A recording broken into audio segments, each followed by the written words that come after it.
در پشت کوهها، جایی که صدای زمان خاموش می شود، ما به دنبال ردپای مردمی می رویم که در برابر تاریخ ایستادگی کردند.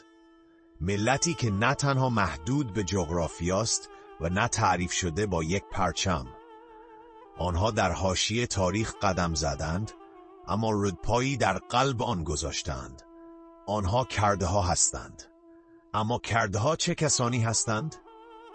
کرده‌ها ملتی هستند که هزاران سال است در مناطق کوهستانی میان رودان زندگی می کنند.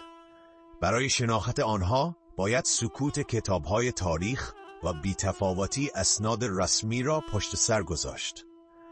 زیرا داستان کرده‌ها اغلب با جوهر نوشته نشده است، بلکه در زمزمه‌های کوه‌ها، در حکایت‌ها، در ترانه‌ها و افسانه‌ها منتقل شده است. ریشه کردها هنوز مورد بحث تاریخ نگاران است، اما یک چیز مشخص است: نام کرد تازه وارد صحنه تاریخ نشده است. برخی پژوهشگران آنها را به اقوام باستانی مانند مادها نسبت می‌دهند که در قرن هفتم پیش از میلاد امپراتوری بزرگی تشکیل دادند، با آشوریان جنگیدند و با پارس‌ها اتحاد بستند. اگرچه ارتباط مستقیم میان مادها و کردهای امروزی دشوار است، اما این پیوند در روایت تاریخی کردها منبعی برای افتخار است. تاریخ نگار یونانی گوزنفون در کتاب آنابازیس خود قرن چهارم پیش از میلاد از مردمی جنگجو در کوهستان به نام کاردوخا سخن میگوید. بسیاری معتقدند این قوم از نیاکان کردهای امروز هستند، چرا که سرزمینشان با مناطق امروزی کردها همپوشانی دارد. در طول تاریخ واژه کرد به شکل‌های مختلفی ظاهر شده است. در منابع عربی اکراد، در متون فارسی کرد. همه آنها به مردمی اشاره دارند که در کوهها زندگی می‌کردند، دارای سبک زندگی عشایری یا نیمه یک جانشین بودند، جنگجو، اما در عین حال وفادار به سنت‌ها و قوانین خود. کردها گاهی به صورت قبایل پراکنده زندگی می‌کردند و گاهی متحد شده و امارت‌ها یا حتی دولت‌های کوتاه عمر تشکیل می‌دادند. اما هویت کردی فقط یک اصل قومی نیست، بلکه شکلی از تمدن، شیوهی برای به خاطر سپردن و روشی برای زندگی است. در خانه‌های سنگی گرم شده با بخاری، در لالایی‌های مادران، در آوازهای طولانی دنگ بیجه‌ها، این میراث از نسلی به نسل دیگر منتقل شده است. شناخت کردها تنها با پرسیدن چه کسانی هستند میسر نیست، بلکه باید پرسید چگونه زندگی می‌کنند، چه چیزی را دوست دارند، از چه دفاع می‌کنند و چرا با این همه پافشاری برای بودن ادامه می‌دهند. اینجاست که روایت ما آغاز می‌شود. نه فقط با این سوال که کردها کیستند، بلکه با پرسشی عمیق‌تر: چرا آنها چنینند؟ برای درک کردها تنها پرسیدن اینکه آنها چه کسانی هستند کافی نیست. باید بدانیم کجا زندگی می‌کنند. زیرا داستان کردها از سرزمینی که در آن زندگی می‌کنند جدا نیست. جغرافیای آنها فقط خاک و سنگ نیست، بلکه حافظه، هویت و میدان مقاومت است. کردها قرنهاست در سرزمینی گسترده، از شمال میان رودان تا کوههای زاگرس، از دامنه‌های توروس تا فلات ایران زندگی می‌کنند. این منطقه در میان مردم با نام کردستان شناخته می‌شود. در نقشه‌ها به اشکال مختلف آمده، اما در حافظه جمعی کردها همواره به یک معنا بوده است: سرزمین تاریخی این ملت.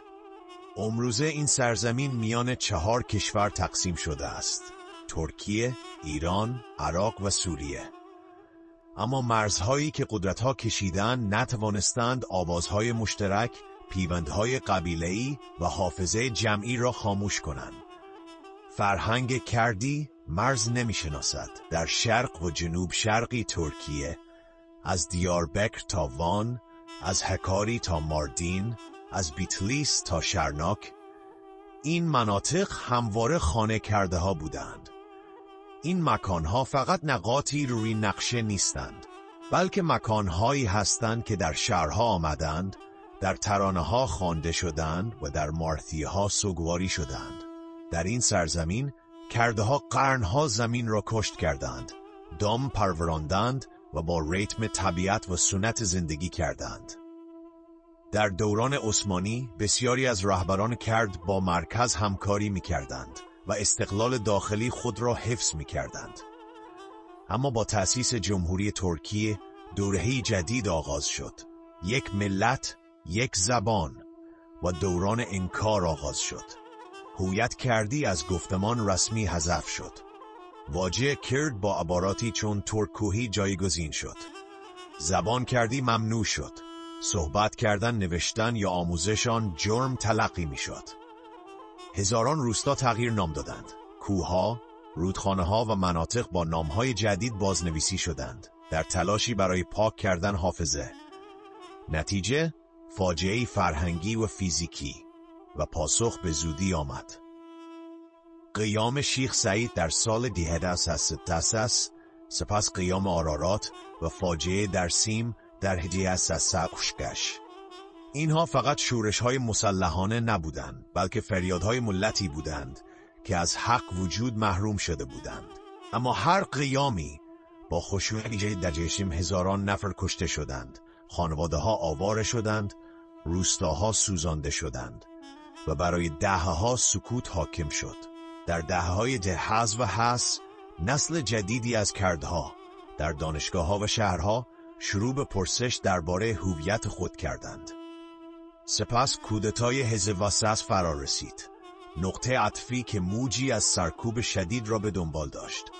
زندان دیاربکر به نماد تاریکی تبدیل شد و تا امروز زخم‌های آن در حافظه هر خانواده کرد باز مانده است. در سال زرد مرحله مسلحانه درگیری آغاز شد. روستاها تخلیه شدند. میلیون‌ها نفر مجبور به مهاجرت به غرب شدند. اما این مهاجرت تنها اقتصادی نبود، بلکه گسست فرهنگی بود. جدایی از زبان، حافظه و جامعه. با این حال، هر موج سرکوب به دنبال خود موجی آرام از احیای فرهنگی داشت. در دهه اساس، مطبوعات، ادبیات و موسیقی کردی بازگشتند. دوباره حکایت‌های دنگ بیج‌ها شنیده شد. هنرمندان، فیلمسازان و نویسندگان کرد ظهور کردند. با آغاز قرن جدید مسئله کردها در قلب گفتمان ملی قرار گرفت و در دوره‌ای کوتاه در جریان آنچه فرایند صلح نامیده شد، امیدها زنده شدند. کانال‌های تلویزیونی کردی راه اندازی شدند، مراکز آموزش زبان افتتاح شدند و در پارلمان واژگان کردی شنیده شد. اما این فرایند به پایان رسید و با پایان آن دوباره سکوت حاکم شد. سکوتی پر از بازداشت‌ها، تعطیلی شهرداری‌ها، سانسور رسانه‌ها و تجدید درگیری‌ها. با این حال کردها ایستادند، زیرا در کوه‌هایشان هر سنگ خاطره‌ای دارد. هر رود آوازی می‌خواند، هر سنگ نامی را روایت می‌کند. از کودکانی که در سایه دیوارهای دیاربکر بازی می‌کنند تا سالخوردگان دنگبیج کنار دریاچه وان، همه حقیقت را می‌دانند. این سرزمین فقط محل تولد نیست، بلکه جای بودن است. و برای کردها، جغرافیا فقط یک مکان نیست، بلکه خود هویت است. هویت یک ملت فقط با نقشه ها تعیین نمی شود. تعریف واقعی آنها در زبانشان نهفته است، در غمهایی که در موسیقیشان جاری است، در مقاومتهایی که در دل افسانه‌هایشان پنهان شده است. کردها در این معنا ملتی هستند که با فرهنگشان نفس می‌کشند، زیرا وقتی همه چیز خاموش می‌شود، کلام باقی می‌ماند. و داستان کردها دقیقاً به همین کلام تکیه کرده تا به امروز برسد. فرهنگ کردی در طول تاریخ بیشتر از طریق سنت شفاهی منتقل شده است. شاید کتاب نداشته باشند، اما دنگ بیژها را داشتند. راویانی با صدا، حافظهایی زنده، هر یک از آنها بایگانی زنده‌ای بودند. درگیری‌ها، داستان‌های عاشقانه، قیام‌ها و از دست دادن‌ها راگاهی با یک ترانه، و گاهی با ساعتها آواز و مرثیه روایت می کردند. وقتی دنگبیج سکوت می کرد، تاریخ هم سکوت می کرد. به همین دلیل در هر خانه نوار دنگبیج یک مرثیه یا یک نغمه یافت می شد. موسیقی کردی؟ موسیقی اندوه است. هر نت یک برادر از دست رفته، یک پدری تبیدی، یک عشق فروخورده را در خود دارد. اما در این حال موسیقی مقاومت نیز هست، زیرا کردها درد را تنها تحمل نمی کنند، بلکه آن را به ترانه تبدیل می کنند. و در قلب این فرهنگ زبان کردی قرار دارد. کردی زبانی غنی با لهجه های متنوع است. رایج ترین لهجه آن کرمانجی است. در ترکیه، سوریه، شمال عراق و در دیاسپورای اروپا استفاده می شود. کرمانجی زبانی قوی و صریح است، اما در دل خود لطافت احساسات را حمل می کند. سورانی بیشتر در عراق و ایران رایج است، از لحاظ دستوری متفاوت است، اما از همان ریش‌های فرهنگی تغذیه می کند. زازاکی یا دملکی و گورانی نیز از نظر زبانشناسی و فولکلور تنوع و غنای خاص خود را دارند. اما سرنوشت مشترک همه این لهجه ها یکی است: ممنوعیت، سرکوب و حذف. بسیاری از کردها بدون یادگیری خواندن و نوشتن به زبان مادری خود بزرگ شدند. در مدرسه مجبور به صحبت به زبان دیگر شدند، اما با این حال زبان زنده ماند. در خانه، در کوچه، در لالایی ها و در رقص ها همچنان ادامه دارد، زیرا کردی فقط یک ابزار ارتباط نیست، بلکه یک شکل از تعلق و یک راه بودن است. سبک زندگی کرده ها نیز بخشی از این میراث فرهنگی است. در روستاهای کوهستانی زندگی با ریتم طبیعت پیش می رود. کشاورزی، دامداری، رد پای کوچ نشینی. زنان صبح زود بیدار می شوند، در تنور نان می پزند. مردان به کوه می روند، گله ها را می چرانند. اما شبها همه دور یک سفر جمع می شوند. هیچ کس بدون شستن دست نمی نشیند و غذا بدون دعا آغاز نمی شود. حتی این آیین‌های ساده هم نشان می دهند یک ملت به چه چیزی اهمیت می دهد. عروسی‌های کردی شادی و اندوه را با هم دارند، زیرا حتی شادی نیز نزد کردها با احتیاط زیسته می شود. حالای فقط یک رقص نیست، بلکه ایستادن شانه به شانه، حرکت با یک ریتم و اشتراک احساسات است. و سپس می رسیم به نوروز. برای کردها نوروز فراتر از تغییر تقویم است. این جشن تولدی دوباره است، نماد ایستادگی در برابر ظلم و جشنی برای ملت بودن. دور آتش جمع شدن تنها یک آیین کهن نیست، بلکه بازنویسی حافظه‌ای جمعی است. لباسهای رنگارنگ، رقصهای فولکلور، مشعلهای برافروخته، همه راههای خاموش اما پرقدرتند برای گفتن ما هنوز اینجاییم. زن کرد نیز حامل این فرهنگ است. او خانه را حفظ می کنند، زبان را می آموزانند، موسیقی را زنده نگاه می دارد. اما فراتر از نقش سنتی در خانه و جامعه حضور داشته و دارد. در خط مقدم بسیاری از مقاومت‌ها. زنان کرد نه فقط به خاطر مادری بلکه به عنوان شاعر، رهبر و مبارز شناخته می شوند. و این فرهنگ ویژگی دیگری نیز دارد: آمیختگی با تبعید. بسیاری از خانواده‌های کرد از روستاهای خود رانده شدند و به مهاجرت تن دادند، اما این کوچها همچون چمدانهای حافظه عمل کردند. در هر جایی که رفتند، ترانه‌ها، غذاها، آیین‌ها، سوگ‌ها و امیدهایشان را با خود بردند. به این ترتیب فرهنگ بدون وابستگی به مکان نیز ادامه یافته است. فرهنگ کردی میراثی است که خواستند فراموش شود، اما فراموش نشده است. روایتی است از حافظه شفاهی تا ادبیات مکتوب، از ممنوعیت تا مقاومت، از خاموشی تا روایت. و گام برداشتن در این مسیر نه تنها برای درک گذشته بلکه برای درک آینده ضروری است.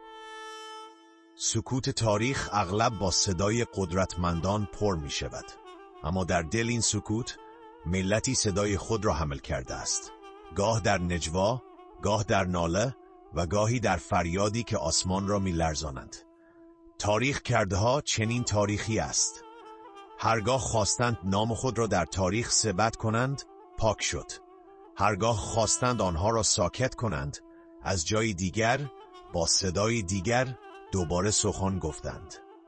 در دوران باستان شاید نام کرد به طور مستقیم ذکر نشده باشد، اما اقوامی که با آنها مرتبط دانسته میشوند شناخته شدند: مادها، گوتیها، سوباریها و کاردوخیها. بسیاری از تاریخ نگاران این اقوام را نیاکان کرده‌های امروزی می‌دانند. در کتاب آنابازیس تاسی پیش از میلاد، تاریخ نگار یونانی گوزنفون از قومی کوهنشین و جنگجو به نام کاردوخ‌ها سخن می‌گوید. مردمی که در همان مناطقی میزیستند که امروز کردها در آن زندگی می‌کنند. از آن زمان کردها همواره در نزدیکی تاریخ بزرگ بودند، در حاشیه اما هرگز بیرون از آن. از قرن هفتم میلادی با گسترش اسلام کردها از نخستین اقوامی بودند که این دین را پذیرفتند. در دوران عباسیان و سلجوقیان در مناصب گوناگون خدمت کردند و برخی از آنها به قله قدرت رسیدند. مهمترین چهره تاریخی بیشک صلاح الدین ایوبی است.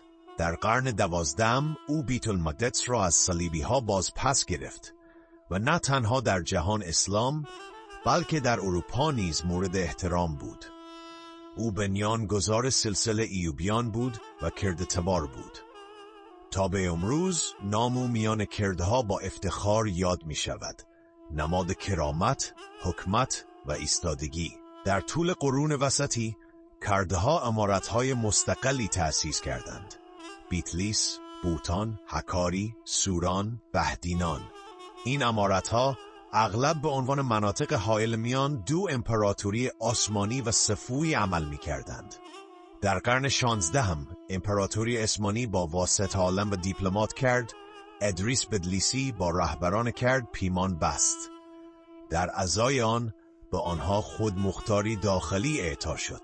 این توافق آرامشی نسبی فراهم کرد و اجازه داد کردها سنتها و ساختار خود را حفظ کنند. اما در قرن 19 اوضاع تغییر کرد. نوسازی امپراتوری عثمانی منجر به تمرکز قدرت شد و امارتهای خودمختار کرد را منحل کرد. یکی از نقاط عطف قیام بدرخان پاشا در سال هرززس بود که پایان یکی از آخرین امارتهای کرد را رقم زد. در آغاز قرن 20 تحولات بسیار بزرگی رخ داد. امپراتوری عثمانی فروپاشید و بر ویرانه‌های آن دولت‌های ملی پدید آمدند و کردها بار دیگر در تقاطع تاریخ ایستادند. برخی روشنفکران تلاش کردند در جمهوری تازه تأسیس ترکیه ادغام شوند و حقوق خود را مطالبه کنند. اما به جای به رسمیت شناخته شدن، با انکار، سرکوب و خشونت مواجه شدند. در سال 1200 قیام شیخ سعید رخ داد. نه صرفاً شورشی مذهبی، بلکه واکنشی به حذف هویت کردی بود. پس از آن قیام آرارات، اشعث و کشتار درسیم، اینها تنها عملیات نظامی نبودند، بلکه تجربه‌های عمیقاً تراژیک بودند. هزاران نفر کشته شدند، خانواده‌ها از هم پاشیدند، روستاها سوختند و حافظه‌ها سرکوب شد. این وقایع زخمی عمیق در حافظه جمعی کردها بر جای گذاشت. در سال 1300 در شهر مهاباد ایران، کردها جمهوری خود را اعلام کردند. جمهوری کرد مهاباد تجربه نادر از خودگردانی کردها، اما تنها آن ماه دوام آورد. رئیس آن قاضی محمد اعدام شد و رویا در هم شکست. با این حال مهاباد در حافظه کردها باقی ماند، نه به عنوان یک شکست، بلکه به عنوان اثباتی بر امکان وحدت. از دهه 60 به بعد در ترکیه مرحله جدید آغاز شد. درگیری مسلحانه میان دولت و جنبش‌های کرد. روستاها خالی شدند. هزاران نفر جابجا شدند. بسیاری جان باختند. اما همزمان هویت کردی آشکارتر شد. در خیابانها، در دانشگاهها، در هنر تا اوایل قرن 17 کردها قابل مشاهده شدند و با صدای بلند سخن گفتند. اما مبارزه ادامه دارد. برای حقوق برابر، برای آموزش به زبان مادری، برای آزادی فرهنگی.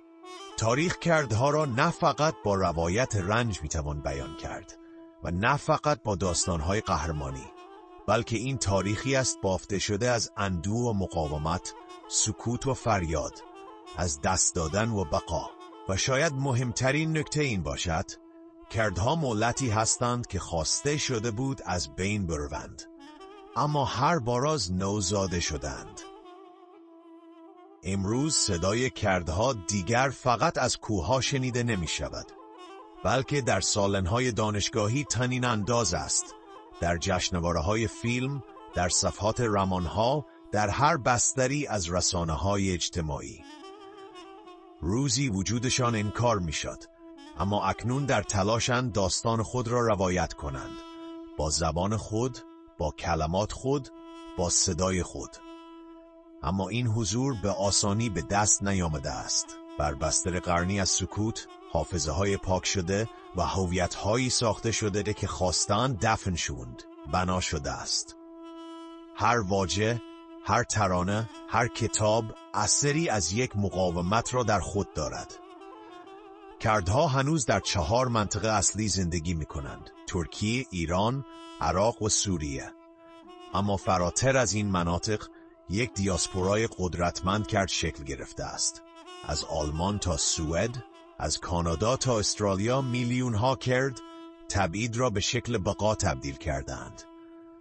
مراکز فرهنگی تأسیس کردند، مدارس زبان گشودند و رسانه‌های مستقل راه اندازی کردند. در اقلیم کردستان عراق چشم اندازی متفاوت پدید آمده است. پس از سال تزاع، اداره منطقه‌ای کردستان به رسمیت شناخته شد، با پارلمان خود، پرچم، زبان رسمی و نیروهای پیشمرگه. با وجود اختلافات داخلی، این ساختار نیمه مستقل، نقطه عطفی در تاریخ کردها بود. تجربه‌ای از خودگردانی. در شمال سوریه، در روژاوا، مدلی شاید منحصر به فردترین در بیان سیاسی کردهای معاصر شکل گرفت. این پروژه در طول جنگ سوریه پدید آمد و توسط زنان رهبری شد. بر پایه دموکراسی پایه‌ای، برابری جنسیتی و همزیستی چند فرهنگی بنا شد. روژاوا پیامی روشن به جهان داد: کردها فقط برای زمین نمی جنگند، بلکه در پیش شیوه‌های نوین برای زندگی هستند. در ترکیه شرایط پیچیده تر است. در اوایل دهه زاس، فرایند صلح امیدها را زنده کرد. شبکه‌های تلویزیونی کردی راه اندازی شد، کمپین‌های انتخاباتی به زبان کردی برگزار شد، مراکز فرهنگی گشوده شد و در پارلمان واژه‌هایی به کردی شنیده شد. اما این فرایند به پایان رسید و با پایان آن دوباره سکوت بازگشت، سکوتی همراه با بازداشت‌ها، بستن شهرداری‌ها، سانسور رسانه‌ها و از سرگیری درگیری‌ها. با این حال یک عرصه باقی ماند که نتوانستند آن را خاموش کنند: هنر. امروز سینمای کردی همچنان شکوفا می شود. از یلماز گونی تا شاوخت امین کورکی و بهمن قوبادی، فیلمهایشان هم رنج و هم مقاومت را روایت می کنند. ادبیات کردی در حال رشد است، چه به زبان کردی و چه به زبانهای دیگر.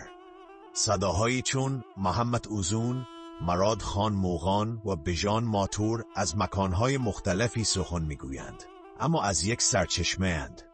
جوانان کرد امروز فقط از زخمهای گذشته حرف نمیزنند، بلکه آینده را میسازند. کد مینویسند، ایکس میگیرند، فیلم مستند میسازند، پادکست تولید میکنند. آنها هویتی چند لایه دارند: هم شهروندان جهانی اند و هم فرزندان یک ملت کهن. اما هنوز پرسش‌های مهمی وجود دارد. آیا مدارس کردی تأسیس خواهند شد؟ آیا دانشگاهی به زبان مادری افتتاح خواهد شد؟ آیا صلح واقعی ممکن است؟ این پرسش ها تنها مربوط به کردها نیست، بلکه آینده همه کسانی را که در این منطقه زندگی می کنند رقم خواهد زد. زیرا داستان کردها فقط داستان یک ملت نیست، بلکه روایتی مشترک برای همه مردمان منطقه است و این روایت هنوز ادامه دارد. با هر ترانه، هر کتاب، هر نامی که بر یک کودک نهاده می شود، کردها هنوز اینجایند، هنوز مقاومت می کنند، هنوز سخن می گویند. شاید این پادکست در اینجا پایان یابد، اما داستان کرا هنوز تمام نشده است. زیرا تاریخ همیشه در بایگانی ها نوشته نمی شود، بلکه در روایت ها، در حافظها و در آنچه نمی خواهد فراموش شود ثبت می شود و این ملت فراموش نکرده است.